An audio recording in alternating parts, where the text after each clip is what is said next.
মানুষের যথার্থ স্বরূপ। ১. লন্ডনে প্রদত্ত বক্তৃতা। এই পঞ্চেন্দ্রিয় গ্রাহ্য জগতে মানুষ এতটা আসক্ত যে সহজে উহা ছাড়িতে চায় না। কিন্তু এই বাহ্য জগৎকে যতদূর সত্য ও সার বলিয়া বোধ হোক না কেন, প্রত্যেক ব্যক্তি এবং প্রত্যেক জাতির জীবনেই এমন একটি সময় আসে যখন অনিচ্ছা সত্ত্বেও জিজ্ঞাসা করিতে হয়, জগৎ কি সত্য? যে ব্যক্তি তাহার পঞ্চেন্দ্রিয়ের সাক্ষ্যে অবিশ্বাস করিবার বিন্দুমাত্র সময় পায় না, যাহার জীবনের প্রতি মুহূর্তই কোনো না কোনরূপ বিষয় ভোগে নিযুক্ত, মৃত্যু তাহারও নিকট আসিয়া উপস্থিত হয় এবং তাহাকেও বাধ্য হইয়া জিজ্ঞাসা করিতে হয়, জগৎ কি সত্য? এই প্রশ্নেই ধর্মের আরম্ভ এবং ইহার উত্তরেই ধর্মের পরিসমাপ্তি। এমনকি প্রণালীবদ্ধ ইতিহাসেরও পূর্বে সুদূর অতীতকালে, সভ্যতার অস্ফুট উষাকালেও, সেই রহস্যময় পৌরাণিক যুগেও আমরা দেখিতে পাই এই একই প্রশ্ন জিজ্ঞাসিত হইয়াছে, জগৎ কি সত্য? কবিত্বময় কঠোপনিষদের প্রারম্ভে আমরা এই প্রশ্ন দেখিতে পাই। কেহ বলেন, মানুষ মরিয়া গেলে তাহার আর অস্তিত্ব থাকে না। আবার কেহ বলেন, না, তখনও তাহার অস্তিত্ব থাকে। ইহার মধ্যে কোনটি সত্য? এ প্রশ্নের অনেক প্রকার উত্তর প্রদত্ত হইয়াছে। যাবতীয় দর্শন ও ধর্ম প্রকৃতপক্ষে এই প্রশ্নেরই বিভিন্ন প্রকার উত্তরে পরিপূর্ণ। এরপর কি? প্রকৃত সত্য কি? অনেকে আবার এই প্রশ্নকে, প্রাণের এই অশান্ত জিজ্ঞাসাকে থামাইয়া দিতে, দাবাইয়া দিতে চেষ্টা করিয়াছেন। কিন্তু যতদিন জগতে মৃত্যু বলিয়া কিছু থাকিবে, ততদিন এই দাবাইয়া দিবার চেষ্টা সর্বদা বিফল হইবে। আমরা মুখে খুব সহজে বলিতে পারি, জগৎ প্রপঞ্চের অতীত সত্তার অন্বেষণ করিব না, বর্তমান মুহূর্ততেই আমাদের সমস্ত আশা আকাঙ্ক্ষা আবদ্ধ রাখিব, ইন্দ্রিয়াতীত বস্তু চিন্তা করিব না বলিয়া খুব চেষ্টা করিতে পারি, আর ইন্দ্রিয় গ্রাহ্য বাহিরে সবকিছু আমাদিগকে সংকীর্ণ সীমায় আবদ্ধ রাখিতে পারে। সমুদয় জগৎ মিলিয়া বর্তমানের ক্ষুদ্র সীমার বাহিরে দৃষ্টি প্রসারণে বাধা দিতে পারে। কিন্তু যতদিন জগতে মৃত্যু থাকিবে, ততদিন এই প্রশ্ন বারংবার জিজ্ঞাসিত হইবে। আমরা এই যে সকল বস্তুকে সত্যের সত্য, সারের সার বলিয়া ওইগুলির প্রতি আসক্ত, মৃত্যুই কি ইহাদের চরম পরিণাম? জগৎ তো এক মুহূর্তেই ধ্বংস হইয়া কোথায় চলিয়া যায়। গগনস্পর্শী অত্যুচ্চ পর্বত, নিম্নে অতল গহ্বর যেন মুখবেদান করিয়া গ্রাস করিতে আসিতেছে, যেন মুখবাদান করিয়া গ্রাস করিতে আসিতেছে। এই পাহাড়ের ধারে দাঁড়াইয়া যত কঠোর অন্তঃকরণই হোক, নিশ্চয়ই শিহরিয়া উঠিবে আর জিজ্ঞাসা করিবে, এসব কি সত্য? কোন মহাপ্রাণ ব্যক্তি সারা জীবন ধরিয়া সমস্ত শক্তি দিয়া একটু একটু করিয়া যে আশার সৌধ নির্মাণ করিলেন, এক মুহূর্তে তাহা শূন্যে বিলীন হইয়া গেল। এগুলি কি সত্য? এই প্রশ্নের উত্তর দিতেই হইবে। কালক্রমে এই প্রশ্নের শক্তি হ্রাস পাইবে না, বরং কালস্রোতে যতই উহার শক্তি বৃদ্ধি পাইবে, ততই উহার হৃদয়ের উপর গভীর বেগে আঘাত করিবে। দ্বিতীয় কথা হইতেছে মানুষের সুখী হইবার ইচ্ছা। আপনাকে সুখী করিবার জন্য মানুষ সব কিছুর পশ্চাতে ধাবিত হয়। ইন্দ্রিয়ের পিছনে পিছনে ছুটিয়া উন্মত্তের ন্যায় বহির্জগতের কাজ করিয়া যায়। যে যুবক জীবন সংগ্রামে কৃতকার্য হইয়াছে, তাহাকে যদি জিজ্ঞাসা করো, সে বলিবে, এই জগৎ সত্য, সব কিছু তাহার সত্য বলিয়া মনে হয়। হয়তো সেই যখন বৃদ্ধ হইবে, ভাগ্য দ্বারা বারংবার বঞ্চিত হইয়া হয়তো সেই ব্যক্তি জিজ্ঞাসিত হইলে বলিবে, সবই অদৃষ্ট। সে এতদিনে দেখিতে পাইল বাসনা পূর্ণ হয় না। সে যেখানেই যায় সেখানেই দেখে এক বজ্র দৃঢ় প্রাচীর, তাহা অতিক্রম করিয়া যাইবার সাধ্য তাহার নাই। প্রতিটি ইন্দ্রিয় কর্ম প্রতিক্রিয়ায় পর্যবসিত হয়। সবই ক্ষণস্থায়ী, সুখ দুঃখ, বিলাস বিভব, ঐশ্বর্য দারিদ্র্য, এমনকি জীবন পর্যন্ত ক্ষণস্থায়ী। এই সমস্যার দুইটি সিদ্ধান্ত আছে। একটি, শূন্যবাদীদের মতো বিশ্বাস করো যে সবই শূন্য, আমরা কিছুই জানি না, আমরা ভূত ভবিষ্যৎ এমনকি বর্তমান সম্বন্ধেও কিছু জানিতে পারি না। কারণ ভূত ভবিষ্যৎ অস্বীকার করিয়া কেবল বর্তমান স্বীকার করিয়া উহাতেই যে আবদ্ধ থাকিতে চায় সে বাতুল। তেমন ব্যক্তি তো পিতামাতাকে অস্বীকার করিয়াও সন্তানের অস্তিত্ব স্বীকার করিতে পারে। এ কথাও তো তুল্যরূপে যুক্তিসঙ্গত। ভূত ভবিষ্যৎ অস্বীকার করিলে বর্তমানও অস্বীকার করিতে হইবে। এই এক সিদ্ধান্ত, ইহা শূন্যবাদীর মত।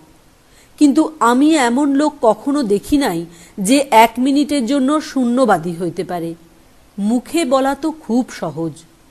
দ্বিতীয় সিদ্ধান্ত এই প্রশ্নের প্রকৃত উত্তর অন্বেষণ করো, সত্যের অন্বেষণ করো। এই নিত্য পরিবর্তনশীল নশ্বর জগতের মধ্যে কি সত্য আছে অন্বেষণ করো।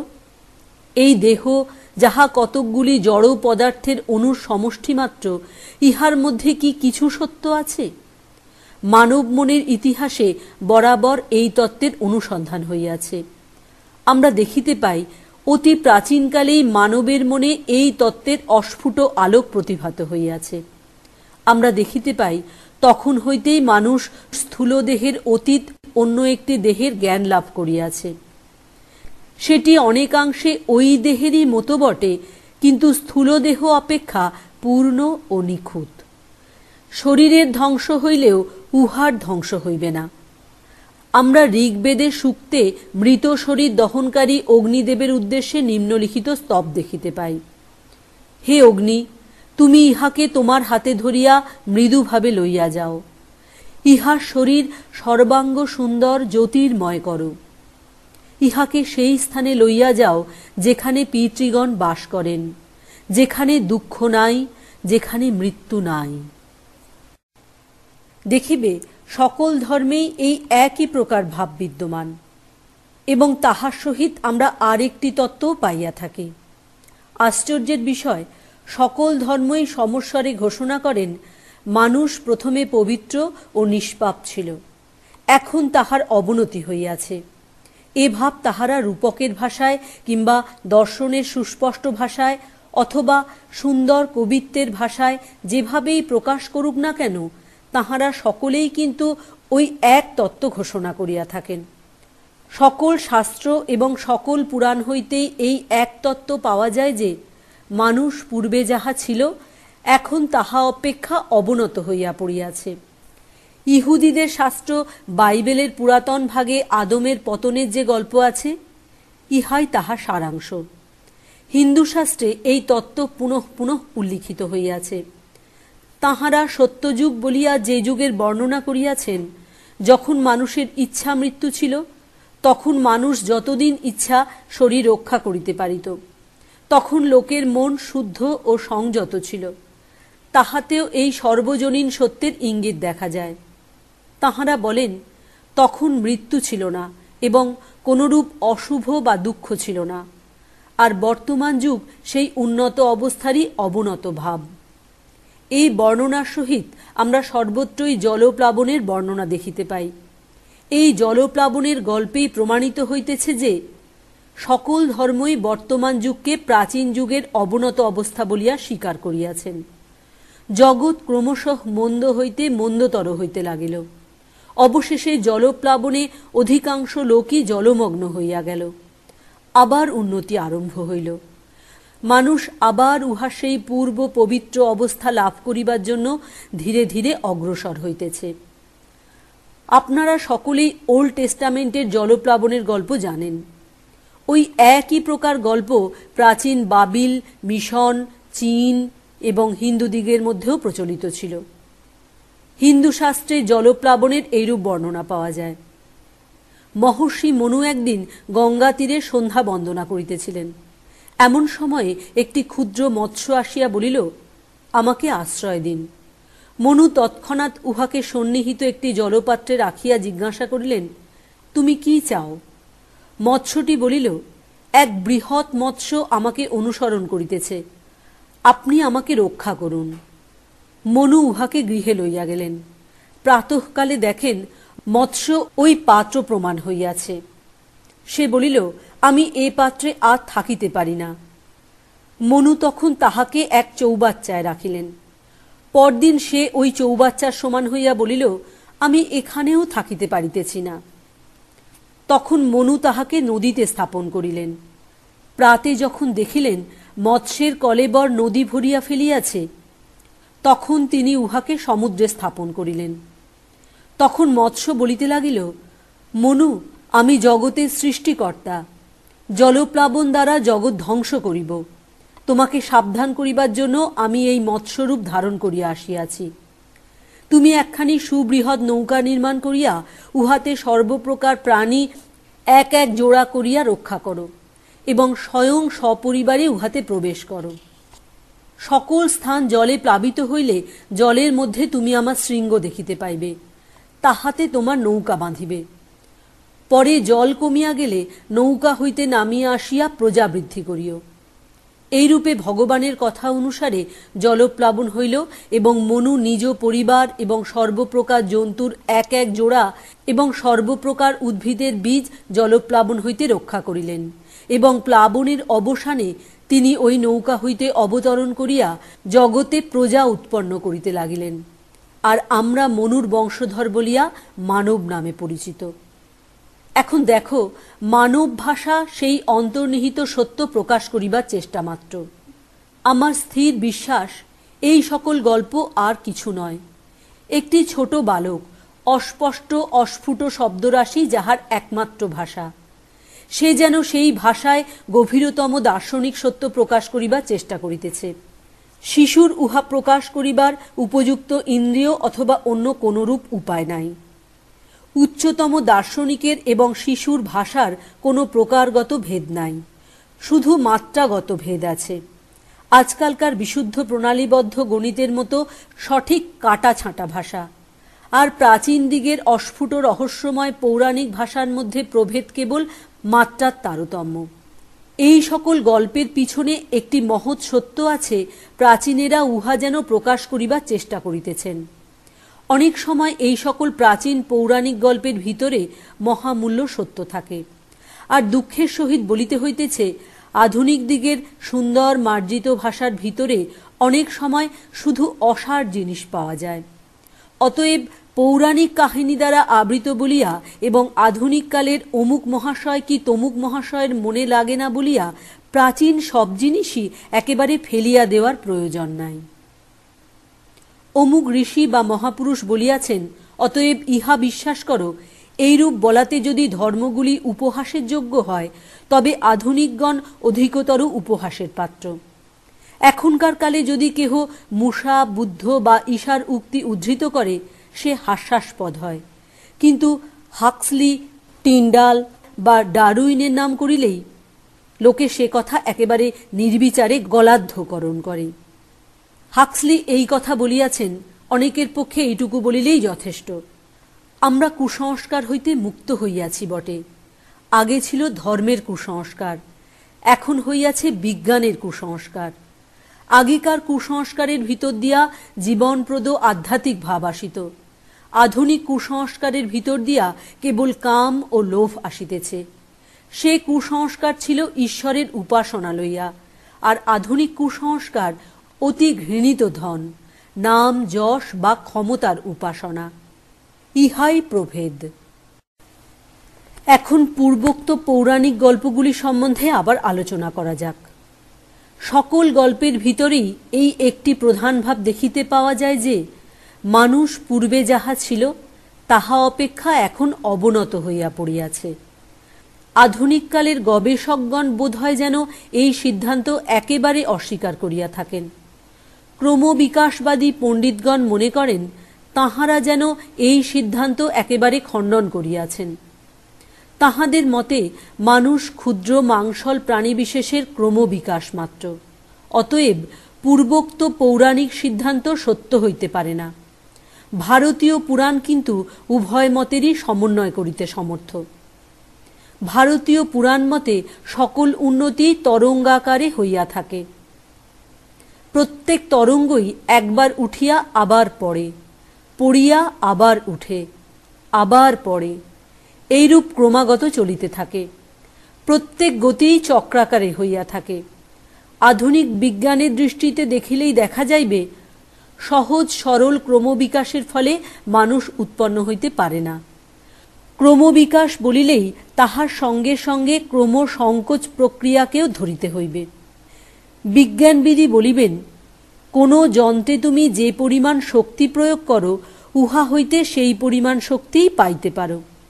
অসৎ কিছু না হইতে সৎ কিছু কখনো হইতে পারে না। যদি মানব, পূর্ণমানব, বুদ্ধমানব, খ্রিস্টমানব ক্ষুদ্র প্রাণীবিশেষের ক্রমবিকাশ হয়, তবে ওই ক্ষুদ্র প্রাণীকেও ক্রমসংকুচিত বুদ্ধ বলিতে হইবে। যদি তাহা না হয়, তবে ওই মহাপুরুষগণ কোথা হইতে উৎপন্ন হইলেন? অসৎ হইতে তো কখনো সতের উদ্ভব হয় না। এইরূপে আমরা শাস্ত্রের সহিত আধুনিক বিজ্ঞানের সমন্বয় করিতে পারি। যে শক্তি ধীরে ধীরে নানা সোপানের মধ্য দিয়া পূর্ণ মনুষ্যরূপে পরিণত হয়, তাহা কখনো শূন্য হইতে উৎপন্ন হইতে পারে না। তাহা কোথাও না কোথাও বর্তমান ছিল, এবং যদি তোমরা বিশ্লেষণ করিতে গিয়া মোলাক্স বা প্রোটোপ্লাজম পর্যন্ত গিয়া উহাকেই আদিকরণ স্থির করিয়া থাকো, তবে ইহা নিশ্চিত যে উহাতেই ওই শক্তি কোনো না কোনো রূপে অবস্থিত ছিল। আজকাল গুরুত্বপূর্ণ আলোচনা চলিতেছে।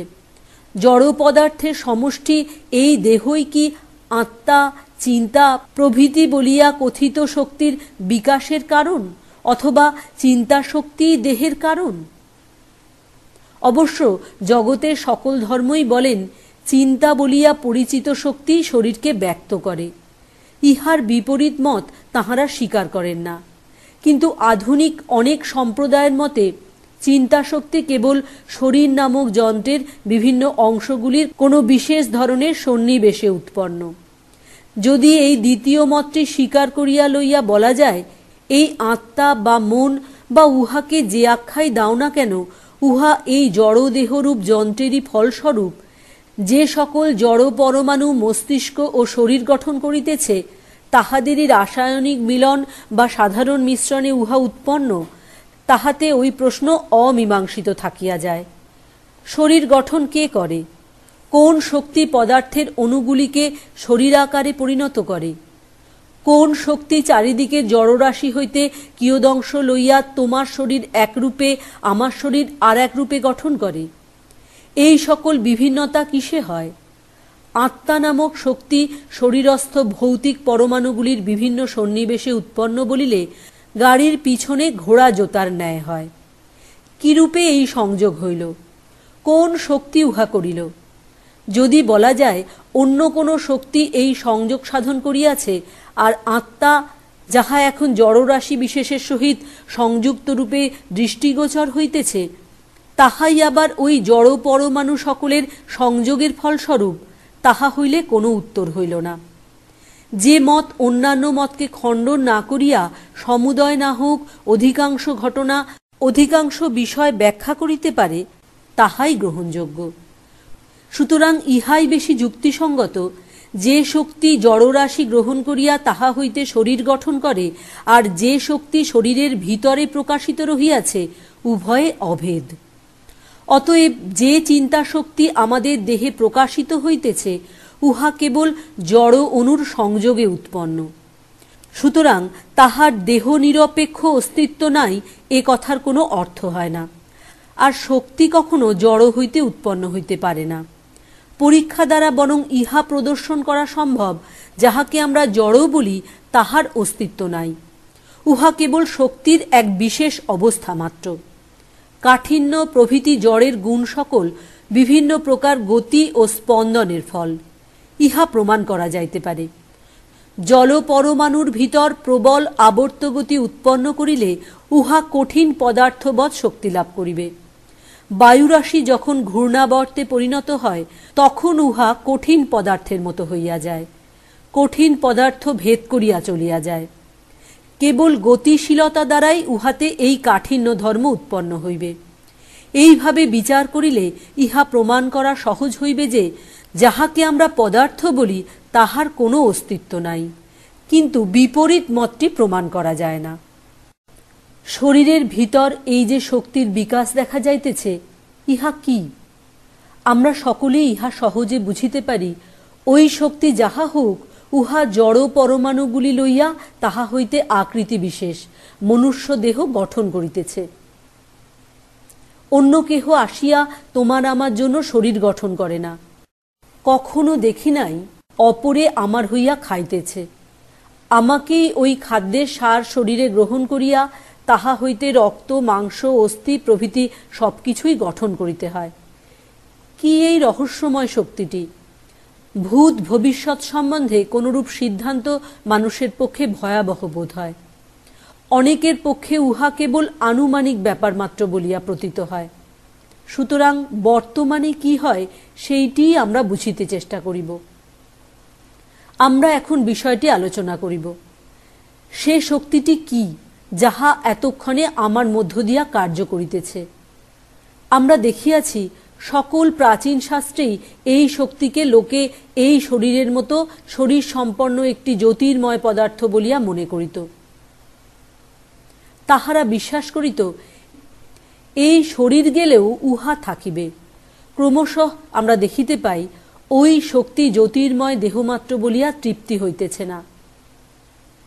আর একটি উচ্চতর ভাবলোকের মন অধিকার করিতেছে।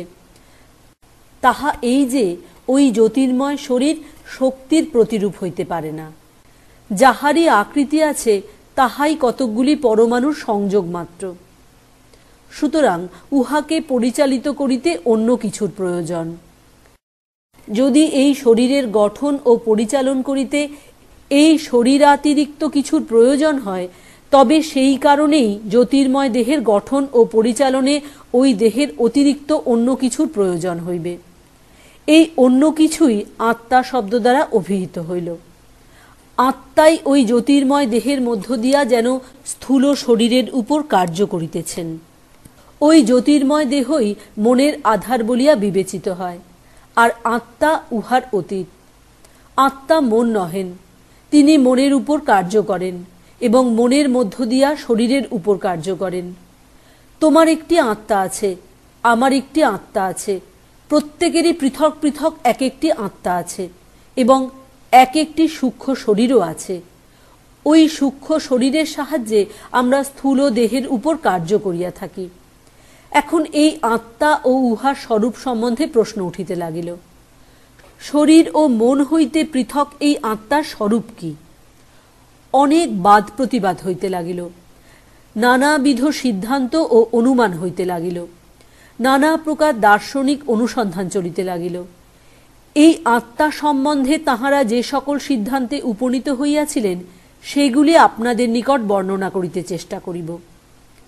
ভিন্ন ভিন্ন দর্শন এই একটি বিষয়ে একমত দেখা যায় যে আত্মার স্বরূপ যাহাই হোক, উহার কোনো আকৃতি নাই, আর যাহার আকৃতি নাই তাহা অবশ্যই সর্বব্যাপী হইবে। কাল মনের অন্তর্গত, দেশও মনের অন্তর্গত। কাল ব্যতীত কার্যকারণ ভাব থাকিতে পারে না, ক্রমানুবর্তিতার ভাব ব্যতীত কার্যকারণ ভাবও থাকিতে পারে না। অতএব দেশ কাল নিমিত্ত মনের অন্তর্গত, আর এই আত্মা মনের অতীত ও নিরাকার বলিয়া উহাও অবশ্য দেশ কাল নিমিত্তের অতীত। আর যদি উহা দেশ কাল নিমিত্তের অতীত হয়, তাহা হইলে উহা অবশ্য অনন্ত হইবে। এইবার হিন্দু দর্শনে চূড়ান্ত বিচার আসিল। অনন্ত কখনো দুইটি হইতে পারে না। যদি আত্মা অনন্ত হয় তবে একটিমাত্র আত্মাই থাকিতে পারে। আর এই যে অনেক আত্মা বলিয়া বিভিন্ন ধারণা রহিয়াছে, তোমার এক আত্মা, আমার আর এক আত্মা, ইহা সত্য নহে। অতএব মানুষের প্রকৃত স্বরূপ সেই এক অনন্ত ও সর্বব্যাপী। আর এই ব্যবহারিক জীব মানুষের প্রকৃত স্বরূপের সীমাবদ্ধ ভাবমাত্র। এই হিসাবে পূর্বোক্ত পৌরাণিক তত্ত্বগুলিও সত্য হইতে পারে যে ব্যবহারিক জীব যত বড় হউন না কেন, তিনি মানুষের ওই অতীন্দ্রিয় প্রকৃত স্বরূপের অস্ফুট প্রতিবিম্ব মাত্র। অতএব মানুষের প্রকৃত স্বরূপ আত্মা কার্যকারণের অতীত বলিয়া, দেশকালের অতীত বলিয়া অবশ্যই মুক্ত স্বভাব। তিনি কখনো বদ্ধ ছিলেন না, তাহাকে বদ্ধ করিবার শক্তি কাহারও নাই। এই ব্যবহারিক জীব, এই প্রতিবিম্ব দেশ কাল নিমিত্তের দ্বারা সীমাবদ্ধ, সুতরাং তিনি বদ্ধ। অথবা আমাদের কোনো কোনো দার্শনিকের ভাষায় বলিতে গেলে বলিতে হয়, বোধ হয় তিনি যেন বদ্ধ হইয়া রহিয়াছেন, কিন্তু বাস্তবিক তিনি বদ্ধ নন। আমাদের আত্মার ভিতরে যথার্থ সত্য এইটুকু, এই সর্বব্যাপী অনন্ত চৈতন্য স্বভাব, উহাই আমাদের স্বভাব। চেষ্টা করিয়া আর আমাদিগকে এরূপ হইতে হয় না। প্রত্যেক আত্মাই অনন্ত, সুতরাং জন্ম মৃত্যুর প্রশ্ন আসিতে পারে না। কতকগুলি বালক বালিকা পরীক্ষা দিতেছিল। পরীক্ষক কঠিন কঠিন প্রশ্ন করিতেছিলেন। তাহার মধ্যে এই প্রশ্নটি ছিল, পৃথিবী কেন পড়িয়া যায় না? তিনি মহাকর্ষের নিয়ম প্রভৃতি উত্তর আশা করিতেছিলেন। অধিকাংশ বালক বালিকাই কোনো উত্তর দিতে পারিল না। কেহ কেহ মাধ্যাকর্ষণ বা আরো কিছু উত্তর দিল। তাহাদের মধ্যে এক বুদ্ধিমতী বালিকা আর একটি প্রশ্ন করিয়া ওই প্রশ্নের উত্তর দিল। কোথায় উহা পড়িবে? এই প্রশ্নই যে ভুল। পৃথিবী পড়িবে কোথায়? পৃথিবীর পক্ষে পতন বা উত্থান কিছুই নাই। অনন্ত দেশের উঁচু নিচু বলিয়া কিছুই নাই। উহা কেবল আপেক্ষিক। অনন্ত কোথায় বা যাইবে? কোথা হইতেই বা আসিবে? যখন মানুষ অতীত ভবিষ্যতের চিন্তা ত্যাগ করিতে পারে, যখন সে দেহকে সীমাবদ্ধ, সুতরাং উৎপত্তি বিনাশশীল জানিয়া দেহাভিমান ত্যাগ করিতে পারে, তখনই সে এক উচ্চতর অবস্থায় উপনীত হয়। দেহ আত্মা নয়, মনও আত্মা নয়, কারণ উহাদের হ্রাস বৃদ্ধি আছে। জড় জগতের অতীত আত্মাই অনন্তকাল ধরিয়া থাকিতে পারেন। শরীর ও মন প্রতিনিয়ত পরিবর্তনশীল। এগুলি পরিবর্তনশীল ঘটনা শ্রেণীর নাম মাত্র। নদীর প্রত্যেক জলবিন্দুই নিয়ত পরিবর্তনশীল প্রবাহের অন্তর্গত। তথাপি আমরা দেখিতেছি উহা সেই একই নদী। এই দেহের প্রত্যেক পরমাণুই নিয়ত পরিবর্তনশীল। কোনো ব্যক্তির শরীরই কয়েক মুহূর্তের জন্য একই রূপ থাকে না। তথাপি মনের এক প্রকার সংস্কারবশত আমরা উহাকে সেই এক শরীর বলিয়াই মনে করি। মন সম্বন্ধেও এইরূপ। উহা ক্ষণে সুখী, ক্ষণে দুঃখী, ক্ষণে সবল, ক্ষণে দুর্বল, নিয়ত পরিবর্তনশীল ঘূর্ণি বিশেষ। সুতরাং উহাও আত্মা হইতে পারে না। আত্মা অনন্ত। পরিবর্তন কেবল সসীম বস্তুতেই সম্ভব। অনন্তের কোনরূপ পরিবর্তন হওয়া অসম্ভব কথা। তাহা কখনো হইতে পারে না। শরীর হিসাবে তুমি আমি এক স্থান হইতে স্থানান্তরে যাইতে পারি।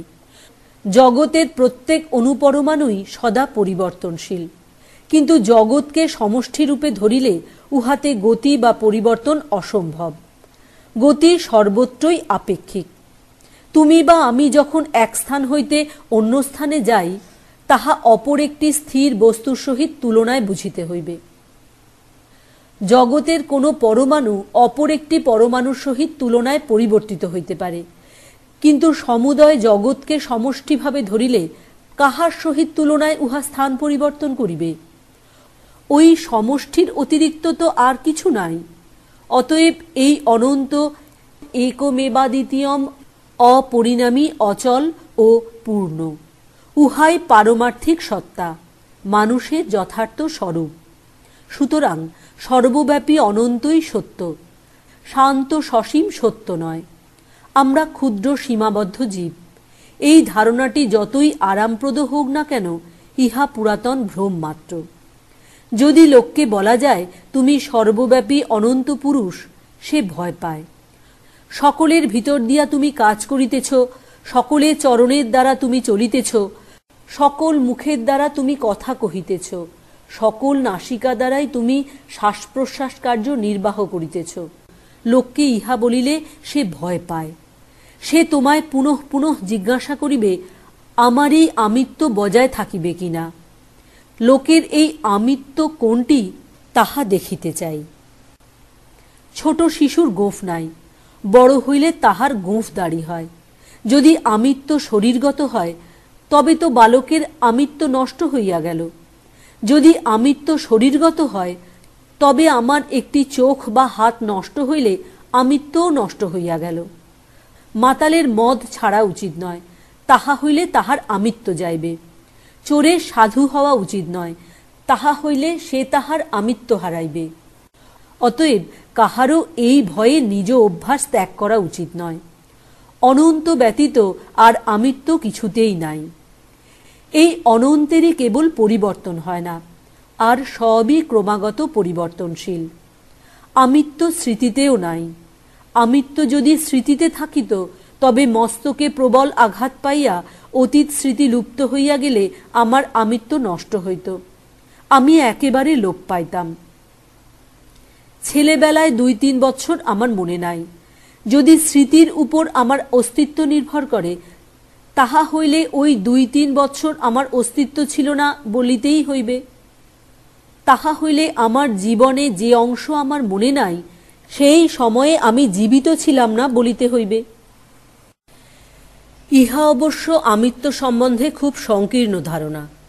আমরা এখন আমি নহি। আমরা এই আমিত্ব প্রকৃত ব্যক্তিত্ব লাভের চেষ্টা করিতেছি। উহা অনন্ত, উহাই মানুষের প্রকৃত স্বরূপ। যাহার জীবন বিশ্বব্যাপী তিনিই জীবিত। আর যতই আমরা আমাদের জীবনকে শরীররূপ ক্ষুদ্র ক্ষুদ্র সীমাবদ্ধ পদার্থে কেন্দ্রীভূত করি ততই আমরা মৃত্যুর দিকে অগ্রসর হই। আমাদের জীবন যতক্ষণ সমগ্র জগতে ব্যাপ্ত থাকে, যতক্ষণ উহা অপরের মধ্যে ব্যাপ্ত থাকে, ততক্ষণই আমরা জীবিত। আর এই ক্ষুদ্র সংকীর্ণ জীবনযাপনই মৃত্যু, এবং এই জন্যই আমাদের মৃত্যু ভয় দেখা দেয়। মৃত্যু ভয় তখনই জয় করা যাইতে পারে যখন মানুষ উপলব্ধি করে যে যতদিন এই জগতে একটি জীবনও রহিয়াছে ততদিন সেও জীবিত। এইরূপ উপলব্ধি হইলে মানুষ বলিতে পারে, আমি সকল বস্তুতে সকল দেহে বর্তমান, সকল জীবের মধ্যেই আমি বর্তমান। আমিই এই জগৎ, সমুদয় জগৎই আমার শরীর। যতদিন একটি পরমাণু রহিয়াছে ততদিন আমার মৃত্যুর সম্ভাবনা কি? এইভাবেই মানুষ নির্ভীক অবস্থায় উপনীত হয়। নিয়ত পরিবর্তনশীল ক্ষুদ্র ক্ষুদ্র বস্তুর মধ্যে অমরত্ব আছে, এ কথা বলা বাতুলতা। একজন প্রাচীন ভারতীয় দার্শনিক বলিয়াছেন, আত্মা অনন্ত, সুতরাং আত্মাই আমি হইতে পারেন। অনন্তকে ভাগ করা যাইতে পারে না, অনন্তকে খণ্ড খণ্ড করা যাইতে পারে না। এই এক অবিভক্ত সমষ্টি স্বরূপ অনন্ত আত্মা রহিয়াছেন। তিনিই মানুষের যথার্থ আমি, তিনিই প্রকৃত মানুষ। মানুষ বলিয়া যাহা বোধ হইতেছে তাহা শুধু ওই আমিকে ব্যক্ত জগতের ভিতর প্রকাশ করিবার চেষ্টার ফল মাত্র, আর আত্মাতে কখনো ক্রমবিকাশ থাকিতে পারে না। এই যে সকল পরিবর্তন ঘটিতেছে, অসাধু সাধু হইতেছে, পশু মানুষ হইতেছে, এ সকল কখনো আত্মাতে হয় না। মনে করো যেন একটি যবনিকা রহিয়াছে, আর উহার মধ্যে একটি ক্ষুদ্র ছিদ্র রহিয়াছে। উহার ভিতর দিয়া আমার সম্মুখস্থ কেবল কতকগুলি মুখ দেখিতে পাইতেছি। এই ছিদ্র যতই বড় হইতে থাকে ততই সম্মুখের দৃশ্য আমার নিকট অধিকতর প্রকাশিত হইতে থাকে। আর যখন ওই ছিদ্রটি সমগ্র যবনিকা ব্যাপ্ত করে তখন আমি তোমাদিগকে স্পষ্ট দেখিতে পাই। এ স্থলে তোমাদের কোনো পরিবর্তন হয় নাই, তোমরা যাহা তাহাই ছিলে। ছিদ্রেরই ক্রমবিকাশ হইতেছিল, আর সেই সঙ্গে তোমাদের প্রকাশ হইতেছিল। আত্মা সম্বন্ধেও এইরূপ। তুমি মুক্ত স্বভাব ও পূর্ণই আছো, চেষ্টা করিয়া পূর্ণত্ব পাইতে হয় না। ধর্ম, ঈশ্বর বা পরকালের এই সকল ধারণা কোথা হইতে আসিল? মানুষ ঈশ্বর ঈশ্বর করিয়া বেড়ায় কেন? কেন সকল জাতির ভিতরে সকল সমাজেই মানুষ পূর্ণ আদর্শের অন্বেষণ করে? উহা মনুষ্যে, ঈশ্বরে বা অন্য যাহাতেই হোক। তাহার কারণ পূর্ণ আদর্শ তোমার মধ্যেই বর্তমান। তোমার নিজের হৃদয়ই ধুকধুক করিতেছে। তুমি মনে করিতেছ বাহিরের কোনো বস্তু এইরূপ শব্দ করিতেছে। তোমার নিজের মধ্যে ঈশ্বরই তোমাকে তাহার অনুসন্ধান করিতে, তাহার উপলব্ধি করিতে প্রেরণা দিতেছেন।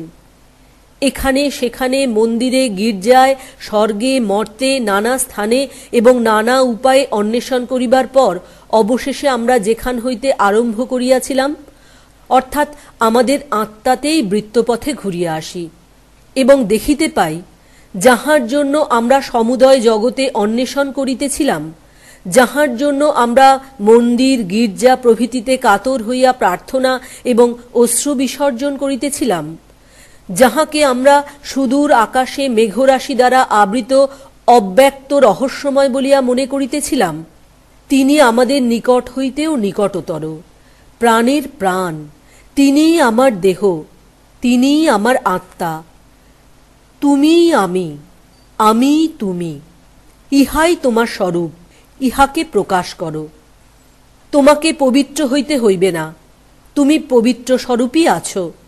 তোমাকে পূর্ণ হইতে হইবে না, তুমি পূর্ণ স্বরূপই আছো। প্রকৃতি যবনিকার ন্যায় অন্তরালে সত্যকে ঢাকিয়া রাখিয়াছে। তুমি যে কোনো সৎচিন্তা বা সৎকার্য করো, তাহা যেন শুধু আবরণকে ধীরে ধীরে ছিন্ন করিতেছে। আর সেই প্রকৃতির অন্তরালে শুদ্ধ স্বরূপ অনন্ত ঈশ্বর প্রকাশিত হইতেছেন। ইহাই মানুষের সমগ্র ইতিহাস। আবরণ ক্রমশ সূক্ষ্মতর হইতে থাকে। তখন প্রকৃতির অন্তরালে সেই জ্যোতি নিজ স্বভাববশতই ক্রমশ অধিক পরিমাণে দীপ্ত হইতে থাকেন, কারণ তাহার স্বভাবই এইভাবে দীপ্তি পাওয়া। তাহাকে জানা যায় না, আমরা তাহাকে জানিতে বৃথা চেষ্টা করি। যদি তিনি জ্ঞেয় হইতেন, তাহা হইলে তাহার স্বভাবের বিলোপ হইত, কারণ তিনি নিত্য জ্ঞাতা। জ্ঞান তো সসীম। কোনো বস্তুর জ্ঞান লাভ করিতে হইলে উহাকে জ্ঞেয় বস্তুরূপে, বিষয়রূপে চিন্তা করিতে হইবে। তিনি তো সকল বস্তুর জ্ঞাতা স্বরূপ, সকল বিষয়ের বিষয়ী স্বরূপ, এই বিশ্বব্রহ্মাণ্ডের সাক্ষী স্বরূপ, তোমারই আত্মা স্বরূপ। বিষয় জ্ঞান যেন একটি নিম্নতর অবস্থা, একটা অধঃপতন। আমরাই সেই আত্মা।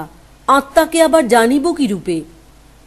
প্রত্যেক ব্যক্তি সেই আত্মা এবং সকলেই বিভিন্ন উপায়ে ওই আত্মাকে জীবনে প্রকাশিত করিতে চেষ্টা করিতেছে। তাহা না হইলে এত নীতি পদ্ধতি কোথা হইতে আসিল? সমুদয় নীতি প্রণালীর তাৎপর্য কি? সকল নীতি প্রণালীতে একটি মূল ভাবই ভিন্ন ভিন্ন আকারে প্রকাশিত হইয়াছে। ভাবটি অপরের উপকার করা। মানব জাতির সকল সৎকর্মের মূল উদ্দেশ্য মানুষ, জীব, জন্তু সকলের প্রতি দয়া। কিন্তু এ সবই আমি জগৎ, এই জগৎ এক অখণ্ড স্বরূপ, এই চিরন্তন সত্যের বিভিন্ন ভাবমাত্র। তাহা না হইলে অপরের হিত করিবার যুক্তি কি? কেন আমি অপরের উপকার করিব? কিসে আমাকে অপরের উপকার করিতে বাধ্য করে? সর্বত্র সমদর্শনজনিত সহানুভূতির ভাব হইতেই এরূপ হইয়া থাকে। অতি কঠোর অন্তঃকরণও কখনো কখনো অপরের প্রতি সহানুভূতি সম্পন্ন হইয়া থাকে। এমনকি এই আপাত প্রতীয়মান অহং প্রকৃতপক্ষে ভ্রম মাত্র। এই ভ্রমাত্মক অহং এ আসক্ত থাকা অতি নীচ কার্য। যে ব্যক্তি এই সকল কথা শুনিলে ভয় পায়, সেই ব্যক্তি তোমাকে বলিবে সম্পূর্ণ আত্মত্যাগই সকল নীতির ভিত্তি। কিন্তু পূর্ণ আত্মত্যাগ কি? এই আত্মত্যাগ হইলে কি অবশিষ্ট থাকে? আত্মত্যাগ অর্থে এই আপাত প্রতীয়মান অহং এর ত্যাগ, সর্বপ্রকার স্বার্থপরতা বর্জন। এই অহংকার ও মমতা পূর্ব কুসংস্কারের ফলস্বরূপ। আর যতই এই অহং ত্যাগ হইতে থাকে, ততই আত্মা নিত্যস্বরূপে নিজ পূর্ণ মহিমায় প্রকাশিত হন। ইহাই প্রকৃত আত্মত্যাগ। ইহাই সমুদয় নীতিশিক্ষার ভিত্তিস্বরূপ, কেন্দ্রস্বরূপ। মানুষ উহা জানুক আর নাই জানুক, সমুদয় জগৎ সেই দিকে ধীরে ধীরে চলিয়াছে। অল্পাধিক পরিমাণে তাহাই অভ্যাস করিতেছে। কেবল অধিকাংশ লোক উহা অজ্ঞাতসারে করিয়া থাকে। তাহারা উহা জ্ঞাতসারে করুক। এই আমি ও আমার প্রকৃত আত্মা নহে, ইহা জানিয়া তাহারা এই ত্যাগ আচরণ করুক। এই ব্যবহারিক জীব সীমাবদ্ধ। এখন যাহাকে মানুষ বলা যাইতেছে, সে জগতের অতীত অনন্ত সত্তার সামান্য আভাস মাত্র। সেই সর্বস্বরূপ অনন্ত অগ্নির একটি স্ফুলিঙ্গ মাত্র, কিন্তু সেই অনন্তই তাহার প্রকৃত স্বরূপ। এই জ্ঞানের ফল, এই জ্ঞানের উপকারিতা কি? আজকাল এই ফল, এই উপকার দেখিয়াই সব ব্যাপারের গুণাগুণ নির্ণয় করা হয়। অর্থাৎ মোট কথা এই, উহাতে কত টাকা, কত আনা, কত পয়সা হয়। লোকের এরূপ জিজ্ঞাসা করিবার কি অধিকার আছে? সত্য কি উপকার বা অর্থের মাপকাঠি লইয়া বিচারিত হইবে?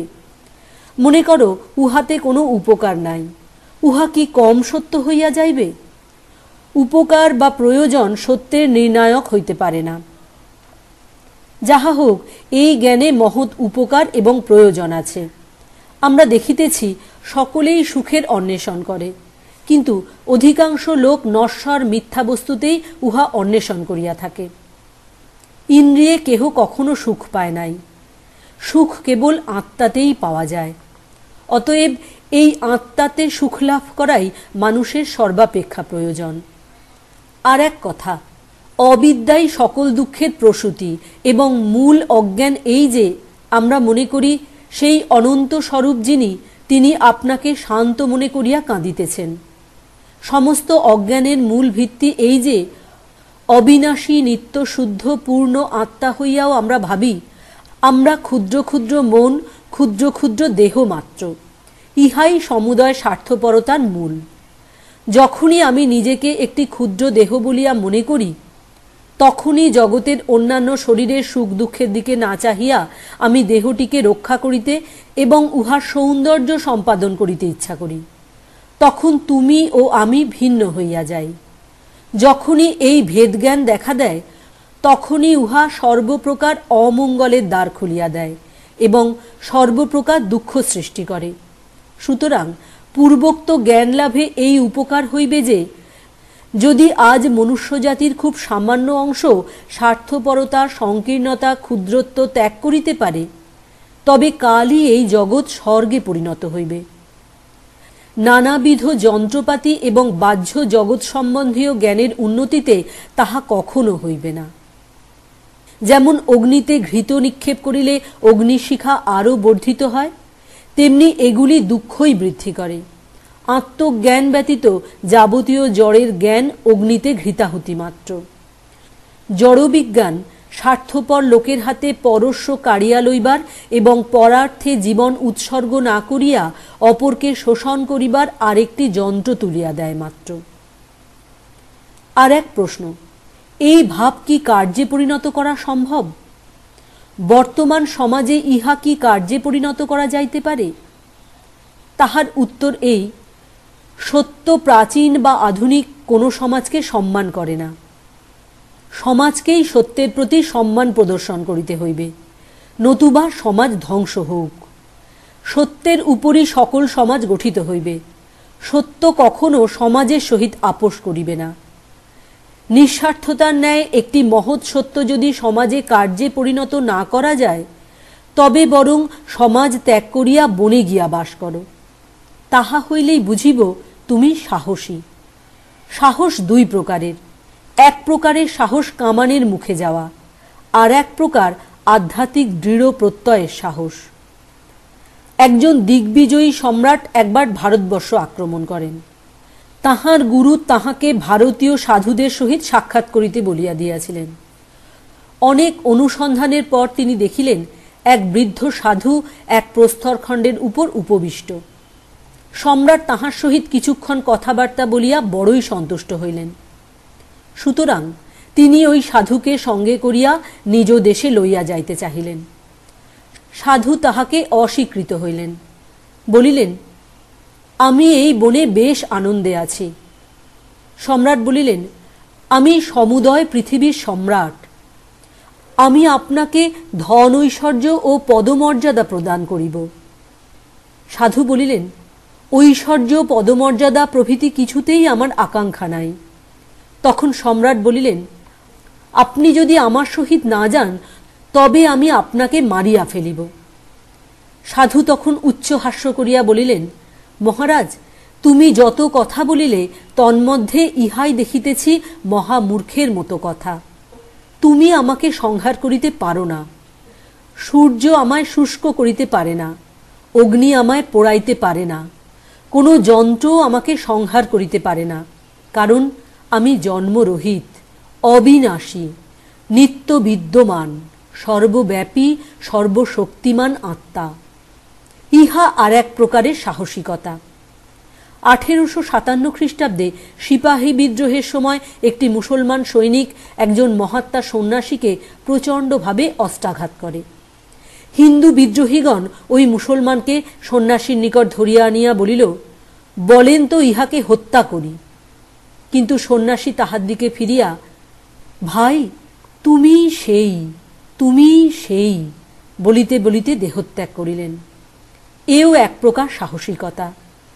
যদি এমনভাবে সমাজ গঠন না করিতে পারো যাহাতে সেই সর্বোচ্চ সত্য স্থান পায়, তাহা হইলে তোমরা আর বাহুবলের কি গৌরব করো? তাহা হইলে তোমরা তোমাদের পাশ্চাত্য প্রতিষ্ঠানগুলির কি গৌরব করো? তোমাদের মহত্ব ও শ্রেষ্ঠত্ব সম্বন্ধে কি গৌরব করো? যদি তোমরা কেবল দিবারাত্র বলিতে থাকো ইহা কার্যে পরিণত করা অসম্ভব, টাকা আনা পাই ছাড়া আর কিছুই কি কার্যকর নহে? যদি তাই হয় তবে তোমাদের সমাজের এত গর্ব করো কেন? সেই সমাজই সর্বশ্রেষ্ঠ যেখানে সর্বোচ্চ সত্য কার্যে পরিণত করা যাইতে পারে। ইহাই আমার মত।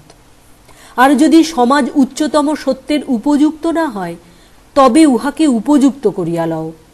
যত শীঘ্র করিতে পারো ততই মঙ্গল। হে নরনারীগণ, এই ভাব লইয়া দণ্ডায়মান হও। সত্যে বিশ্বাসী হইতে সাহসী হও। সত্য অভ্যাস করিতে সাহসী হও। জগতে কয়েক শত সাহসী নরনারী প্রয়োজন। সাহসী হওয়া বড় কঠিন। সেই সাহসিকতা অভ্যাস করো। যে সাহসিকতা সত্যকে জানিতে চায় এবং জীবনে সেই সত্য দেখাইতে পারে, যাহা মৃত্যুকে ভয় পায় না, যাহা মৃত্যুকে স্বাগত বলিতে পারে, যাহাতে মানুষ জানিতে পারে সে আত্মা, আর সমুদয় জগতের মধ্যে কোনো অস্ত্রেরই সাধ্য নাই তাহাকে সংহার করে, সমুদয় মিলিত বজ্র শক্তিরও সাধ্য নাই তাহাকে সংহার করে, জগতের সমুদয় অগ্নির সাধ্য নাই তাহাকে দগ্ধ করিতে পারে। তবেই তুমি মুক্ত পুরুষ, তবেই তুমি তোমার প্রকৃত স্বরূপ জানিতে পারিবে। ইহা এই সমাজে, প্রত্যেক সমাজেই অভ্যাস করিতে হইবে। আত্মা সম্বন্ধে প্রথমে শ্রবণ, পরে মনন, তৎপরে নিদিধ্যাসন করিতে হইবে। আজকাল কর্ম বিষয়ে বেশি কথা বলা এবং চিন্তাকে উড়াইয়া দেওয়ার খুব ঝোঁক।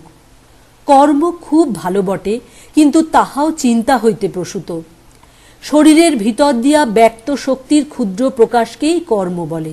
চিন্তা ব্যতীত কোনো কার্য হইতে পারে না। মস্তিষ্ককে উচ্চ উচ্চ চিন্তায়, উচ্চ উচ্চ আদর্শে পূর্ণ করো। দিবারাত্র মনের সম্মুখে ওইগুলি স্থাপন করো। তাহা হইলেই বড় বড় কার্য হইবে। অপবিত্রতা সম্বন্ধে কোনো কথা বলিও না, কিন্তু মনকে বলো আমরা শুদ্ধ স্বরূপ, আমরা ক্ষুদ্র, আমরা জন্মিয়াছি, আমরা মরিব। এই চিন্তায় আমরা নিজেদের একেবারে অভিভূত করিয়া ফেলিয়াছি এবং সেজন্য সর্বদাই একরূপ ভয়ে জড়সড় হইয়া রহিয়াছি। একটি আসন্ন প্রসবা সিংহী একবার শিকার অন্বেষণে বাহির হইয়াছিল। দূরে একদল মেষ চড়িতেছে দেখিয়া যেমন সে তাহাদিগকে আক্রমণ করিবার জন্য লাফ দিল, অমনি তাহার মৃত্যু হইল। একটি মাতৃহীন সিংহ শাবক জন্মগ্রহণ করিল। মেষদল তাহার রক্ষণাবেক্ষণ করিতে লাগিল। সেও মেষগণের সহিত একত্র বড় হইতে লাগিল।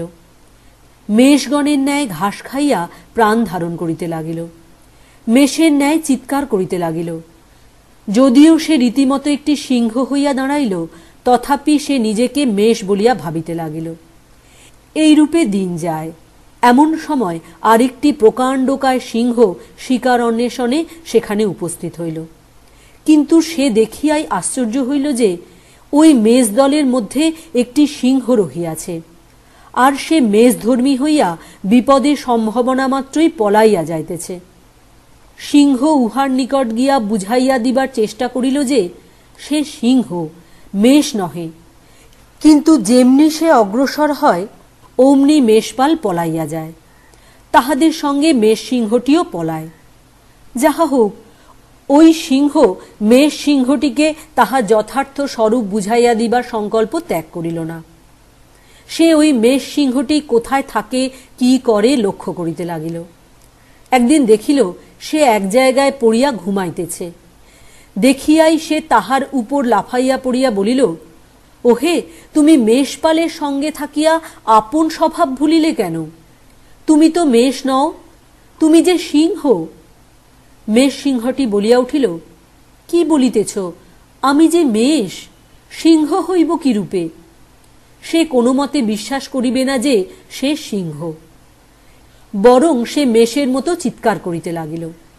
সিংহ তাহাকে টানিয়া একটা হ্রদের দিকে লইয়া গেল। বলিল, এই দেখো তোমার প্রতিবিম্ব, এই দেখো আমার প্রতিবিম্ব। তখন সে সেই দুইটি তুলনা করিতে লাগিল। সে একবার সেই সিংহের দিকে, একবার নিজের প্রতিবিম্বের দিকে চাহিয়া দেখিতে লাগিল। মুহূর্তের মধ্যে তাহার এই জ্ঞানোদয় হইল যে সত্যই তো আমি সিংহ। তখন সে সিংহ গর্জন করিতে লাগিল। তাহার মেষবৎ চিৎকার কোথায় চলিয়া গেল। তোমরা সিংহ স্বরূপ, তোমার আত্মা শুদ্ধ স্বরূপ, অনন্ত ও পূর্ণ। জগতের মহাশক্তি তোমাদের ভিতর। হে সখে, কেন রোদন করিতেছ? জন্ম মৃত্যু তোমার নাই, আমারও নাই। কেন কাঁদিতেছ? তোমার রোগ দুঃখ কিছুই নাই। তুমি অনন্ত আকাশ স্বরূপ, নানা বর্ণের মেঘ উহার উপর আসিতেছে, এক মুহূর্ত খেলা করিয়া আবার কোথায় অন্তর্হিত হইতেছে, কিন্তু আকাশ নীলবর্ণই রহিয়াছে। এইরূপ জ্ঞানের অভ্যাস করিতে হইবে। আমরা জগতে অসৎভাব দেখি কেন? কারণ আমরা নিজেরাই অসৎ। পথের ধারে একটি স্থানও রহিয়াছে। একটা চোর সেই পথ দিয়া যাইতেছিল। সে ভাবিল ওটি এক পাহারাওয়ালা। নায়ক উহাকে তাহার নায়িকা ভাবিল। একটি শিশু উহাকে দেখিয়া ভূত মনে করিয়া চিৎকার করিতে লাগিল। ভিন্ন ভিন্ন ব্যক্তি এইরূপে উহাকে ভিন্ন ভিন্ন ভাবে দেখিলেও উহা সেই স্থানু। শুষ্ক কাষ্ঠখণ্ড ব্যতীত অন্য কিছুই ছিল না। আমরা নিজেরা যেমন জগৎকেও সেই রূপ দেখিয়া থাকি। মনে করো ঘরে একটি শিশু আছে এবং টেবিলের উপর এক থলে মোহর রহিয়াছে। একজন চোর আসিয়া স্বর্ণ মুদ্রাগুলি গ্রহণ করিল। শিশুটি কি বুঝিতে পারিবে উহা অপহৃত হইল? আমাদের ভিতরে যাহা, বাহিরেও তাহাই দেখিয়া থাকি। শিশুটির মনে চোর নাই, সুতরাং সে বাহিরেও চোর দেখে না। সকল জ্ঞান সম্বন্ধে এইরূপ। জগতের পাপ অত্যাচারের কথা বলিও না, বরং তোমাকে যে জগতে এখনো পাপ দেখিতে হইতেছে সেজন্য রোদন করো। নিজে কাঁদো যে তোমাকে এখনো সর্বত্র পাপ দেখিতে হইতেছে। যদি তুমি জগতের উপকার করিতে চাও, তবে আর জগতের উপর দোষারোপ করিও না, উহাকে আরো বেশি দুর্বল করিও না। এই সকল পাপ দুঃখ প্রভৃতি আর কি? এগুলি তো দুর্বলতারই ফল। মানুষ ছেলেবেলা হইতে শিক্ষা পায় যে সে দুর্বল ও পাপী। জগৎ এইরূপ শিক্ষা দ্বারা দিন দিন দুর্বল হইতে দুর্বলতর হইয়াছে। তাহাদিগকে শিখাও যে তাহারা সকলেই সেই অমৃতের সন্তান। এমনকি যাহাদের ভিতরে আত্মার প্রকাশ অতি ক্ষীণ, তাহাদিগকেও উহা শিখাও। বাল্যকাল হইতেই তাহাদের মস্তিষ্কে এমন সকল চিন্তা প্রবেশ করুক যাহা তাহাদিগকে যথার্থ সাহায্য করিবে, যাহা তাহাদিগকে সবল করিবে, যাহাতে তাহাদের যথার্থ কল্যাণ হইবে। দুর্বলতা ও কর্মশক্তি লোপকারী চিন্তা যেন তাহাদের মস্তিষ্কে প্রবেশ না করে। সৎ চিন্তার স্রোতে গা ঢালিয়া দাও। নিজের মনকে সর্বদা বলো, আমি সেই, আমি সেই। তোমার মনে দিনরাত্রি ইহা সঙ্গীতের মতো বাজিতে থাকুক, আর মৃত্যুর সময়ও সোহহং সোহহং বলিয়া দেহত্যাগ করো। ইহাই সত্য, জগতের অনন্ত শক্তি তোমার ভিতরে। যে কুসংস্কার তোমার মনকে আবৃত রাখিয়াছে তাহা দূর করিয়া দাও। সাহসী হও, সত্যকে জানিয়া তাহা জীবনে পরিণত করো। চরম লক্ষ্য অনেক দূর হইতে পারে, কিন্তু উত্তিষ্ঠত জাগ্রত প্রাপ্য বরান নিবোধত।